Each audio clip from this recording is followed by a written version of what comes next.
सभी विद्यार्थियों का एक बार पुनः स्वागत। मैं डॉक्टर गजेंद्र सिंह शेखावत मोता महाविद्यालय छात्रपुर से आपका स्वागत करता हूं। आज से अपन एक नए तरीके से जो मानव भूगोल का तीसरी इकाई है जनजातियों के बारे में, उसका नई तरीके से अध्ययन करेंगे, जिसमें आपको पहले विभिन्न प्रकार के जो चित्र, डायग्राम, मानचित्र, फोटो के माध्यम से आपको पहले समझाऊंगा चैप्टर। उसके बाद में अपन उन जनजातियों का अध्ययन करेंगे। तो सबसे पहले आज शुरुआत करते हैं एस्किमो जनजाति। तो एस्किमो जनजाति के जो शॉर्ट क्वेश्चन आते हैं उनसे संबंधित और विभिन्न प्रकार की जो आपके अन्य शब्दावली है उनका अपन इसमें चयन करेंगे 10-10 प्रत्येक जनजाति के बारे में, और उनके बारे में फिर आपको प्रत्येक क्लास वाइज आपको इसके बारे में समझाया जाएगा। तो एस्किमो जनजाति है, उसमें शॉर्ट नोट में जो क्वेश्चन पूछा जाता है वो पूछा जाता है इनकी निवास क्षेत्र। तो एस्किमो जनजाति के निवास स्थल अमेरिका के उत्तर पूर्व में स्थित ध्रुव से सटे हुए ग्रीनलैंड के विशाल द्वीप समूह से लेकर पश्चिम में अलास्का, बेरिंग जलडमरू के मध्य के पार साइबेरिया के उत्तरी पूर्वी छोर तक फैले हुए हैं। ये समस्त क्षेत्र में कुछ भाग ऐसा है जो जल से ढका हुआ है, बाकी पूरा भाग है वो अखंड बर्फ़ की चादर से आच्छादित है। इनका निवास क्षेत्र है वो टुंड्रा प्रदेश कहलाता है। टुंड्रा प्रदेश में दुमक्कड़ नरजातीय समूह एस्किमो को इन्यूट कहा जाता है। ये जनजाति टुंड्रा प्रदेश में विगत 10,000 वर्ष से रह रही है। इसी प्रकार से इनके जो आखेट है, आखेट से संबंधित क्वेश्चन आता है शॉर्ट नोट में। तो ये आखेट मुख्य रूप से ये जनजाति है, ये शिकार कर अपना एस्किमो लोग जनजाति है, ये अपना जीवन यापन करती है। इनका जीवन यापन का मुख्य साधन है वो शिकार है। शिकार ग्रीष्म ऋतु में और शीतकाल में ये लोग विभिन्न विधियों से मछलियों का शिकार करते हैं।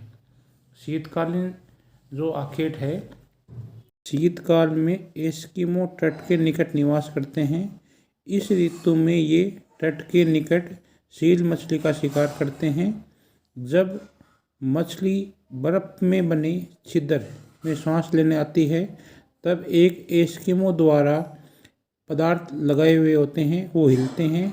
तब एस्किमो अपने यंत्र हार्पून द्वारा सील मछली का शिकार कर लेते हैं।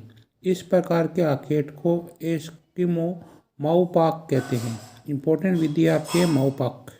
दूसरी विधि इतुपरक कहलाती है। इसके अंतर्गत शिकारी द्वारा 2 छिद्र बनाए जाते हैं। एक और व्यक्ति सील मछली की खोज में निकलता है, दूसरा व्यक्ति हार्पून लिए खड़ा रहता है और संकेत पाने पर सील मछली को मार देता है। इसी प्रकार से बसंतकालीन शिकार भी किया जाता है। मार्च में जब दिन बड़े होते हैं तो एस्किमो अपने परिवार सहित आखेट के लिए निकल पड़ते हैं। जब सील मछलियां अपने सांस लेने के लिए छिद्र से बाहर आकर धूप खाती है तो शिकार बड़ा सुलभ हो जाता है। बसंतकालीन जो आखेट होता है उसको उत्तक कहते हैं। एस्किमो अपने शिकारी कुत्तों के साथ सील मछलियों का शिकार करता है। इसके अतिरिक्त ये इस ऋतु में कैरिबो, कस्तूरी बेल का भी शिकार किया जाता है। इस ऋतु में चमड़े से बनी नाव कयाक काम में लेते हैं। उपयोग और आवागमन के लिए ये कयाक बहुत उपयोगी नाव है। ग्रीष्मकालीन आखेट भी तीसरे प्रकार का आखेट है। इस प्रकार जब इस ग्रीष्म काल में बर्फ़ पिघल जाती है और विभिन्न और जो वनस्पति है वह अंकुरित हो जाती है, इस वनस्पति को खाने के लिए कैरिबो विशाल झुंड के रूप में आते हैं तथा अमेरिकन रेनडियर भी समूह के रूप में आते हैं इस ऋतु में यहाँ। तब एस्किमो अपने यंत्र और औजार की सहायता से इन जानवरों का शिकार अपने कुत्तों की सहायता से करता है। एस्किमो लोग वसंत काल ग्रीष्म काल में शिकार की कोई कमी नहीं रहती है, जबकि शीतकाल में इन्हें 10 दिन तक शिकार नहीं मिल पाता है तथा इन्हें भूखा रहना पड़ता है। घर में मुख्य रूप से एक इम्पोर्टेंट है इसमें इग्लू और ट्यूपिक। जो शीतकाल और ग्रीष्म काल में अलग अलग ये अपने घर बनाते हैं। ग्रीष्म का ऋतु में एस्किमो अपने तट के निकट किनारे पर स्थापित करते हैं। इसमें ये ग्रीष्मकालीन घर कैरिबो व ध्रुवी बालू की खाल के बने होते हैं। इस चमड़े से बने ग्रीष्मकालीन निवास तंबू को ट्यूपिक कहा जाता है। इम्पोर्टेंट है, शॉर्ट नोट में कई बार प्रश्न आता है ट्यूपिक। तो जो ग्रीष्म काल में एस्किमो लोग हैं अपने तट के किनारे घर बनाते हैं, तंबू लगाते हैं, इन्हें ट्यूपिक कहा जाता है। ये घर अपने परिवार द्वारा समूह में बनाए जाते हैं। शीतकालीन घर होते हैं वो ग्रीष्मकालीन घर से बिल्कुल विपरीत होते हैं। वस्तुतः शीतकाल में ये लोग बर्फ़ की शिलाओं को काटकर ईंट या पत्थर की भांति एक दूसरे पर व्यवस्थित रूप से ढंग से रखते हैं। चूने के भट्ठे की आकृति जैसे बर्फ़ को गुंबदाकार रूप से घर बनाते हैं तथा इसमें एक एस्किमो पूरा परिवार निवास करता है। इस शीतकालीन घर को इग्लू कहते हैं। इग्लू से एक लंबा सुरंगनुमा मार्ग बाहर की ओर जाता है, वह अंदर आने जाने के लिए होता है। इसमें शरीर के बल रेंगकर अंदर प्रवेश किया जाता है। इसको इतना छोटा बनाया जाता है ताकि बाहर की प्रचंड शीतकालीन हवाएं अंदर प्रवेश न कर सकें। इग्लू का अंदर का भाग समूर या खाल से ढका रहता है। इग्लू के अंदर रोशनी करने के लिए जानवरों की चर्बी जलाई जाती है रोशनी करने के लिए।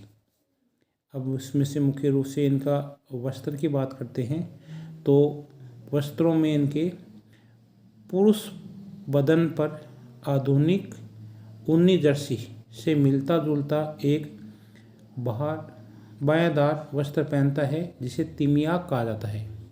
तिमियाक आपसे प्रश्न पूछ सकते हैं, तो तिमियाक क्या है? पुरुषों द्वारा जर्सी ऊनी जर्सी के समान एक वस्त्र होता है जिसे तिमियाक कहते हैं। यह सील मछली की खाल से बनाया जाता है। अब इनके जो मुख्य रूप से एस्किमो जनजाति के यंत्र और उपकरण में पहला आपका है कयाक। सील मछली का शिकार करने के लिए पुरुषों द्वारा प्रयोग में ली जाने वाली नाव को कयाक कहते हैं। इसकी लंबाई 5 से 6 मीटर होती है। दूसरा इसमें है उमियाक। उमियाक स्त्रियों द्वारा प्रयोग में ली जाने वाली नाव को उमियाक कहते हैं।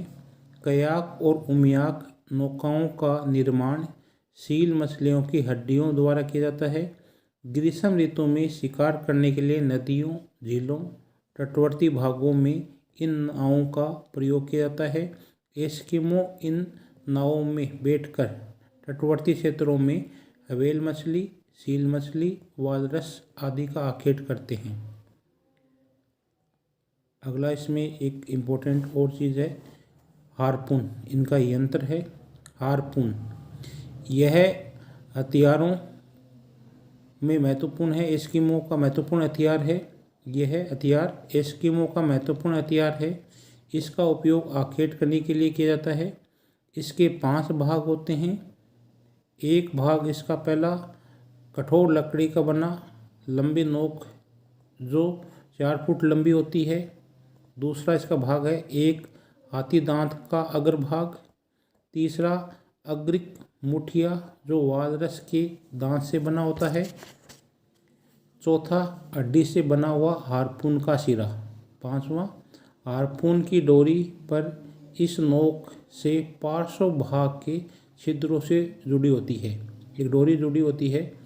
इस प्रकार से जो सील मछली जब छिद्र में सांस लेने के लिए आती है तो ये एस्किमो लोग हैं प्रहार वाला हार्पून काम में लेते हैं।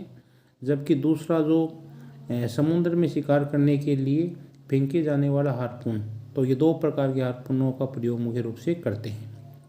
इसी प्रकार से एक ये गाड़ी काम में लेते हैं, स्लेज गाड़ी। तो अगला इसमें पॉइंट है स्लेज गाड़ी। ये स्लेज गाड़ी है। शीत ऋतु में बर्फ पर यात्रा करने के लिए शीत काल में जो बर्फ पर जो यात्रा की जाती है हेतु ग्रीष्म ऋतु में चमड़े आपके चिकने दलदली टुंड्रा प्रदेशों में प्रयोग करने के लिए एस्किमो स्लेज गाड़ी का प्रयोग कुत्तों के दलों का उपयोग करते हैं। इसमें स्लेज गाड़ी हवेल मछली की शिकार की गई हड्डियाँ, हवेल मछलियों की हड्डियाँ व लकड़ियों से बनाई जाती है। इसमें चमड़े से बनी रस्सी होती है। इसके लिए 12 सींगे के कुछ मुड़े हुए सींग से हैंडल तैयार किया जाता है। स्लेज खींचने के लिए 5 से 6 कुत्तों का दल होता है। सबसे अधिक शक्तिशाली उत्साही कुत्ते को सबसे अगुआ के रूप में व अन्य से कुछ फीट आगे लगाया जाता है और कमज़ोर व उच्छल कुत्ते को स्लेज के निकट लगाया जाता है। कुत्ते को सील मछली का मांस खिलाया जाता है। जहाँ कुत्तों का अभाव होता है वहाँ स्लेज गाड़ी को चलाने के लिए रेनडियर से खींचा जाता है। रेनडियर लंबी यात्रा व धीमी स्थानांतरण के लिए उपयोग में अधिक लिया जाता है, जबकि कुत्ता तीव्र गति से स्थानांतरण व आखेट की यात्रा के लिए इसका उपयोग किया जाता है। अतः समय अनुसार कुत्ते और रेनडियर का प्रयोग किया जाता है। एस्किमो वातावरण से समायोजन। अपने प्राकृतिक पर्यावरण से एस्किमो लोगों का अनुकूलन एक सुंदर उदाहरण है।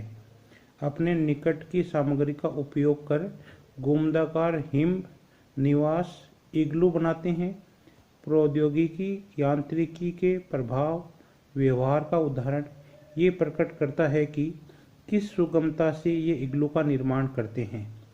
स्लेज गाड़ी बनाने में वालरस की अस्थियों का उपयोग, हिम जंजाओं, हिम पर सूर्य की किरणों के पड़ने से चमक से आँखों को बचाने के लिए जो आँख कवच आई स्लाइड का उपयोग अनुकूलन के अन्य उदाहरण हैं। उम्मीद करता हूँ आपको आज का ये चैप्टर समझ में आ गया होगा। आपने इसको ध्यान से सुने, देखें। बहुत बहुत धन्यवाद आपका। Thank you very much.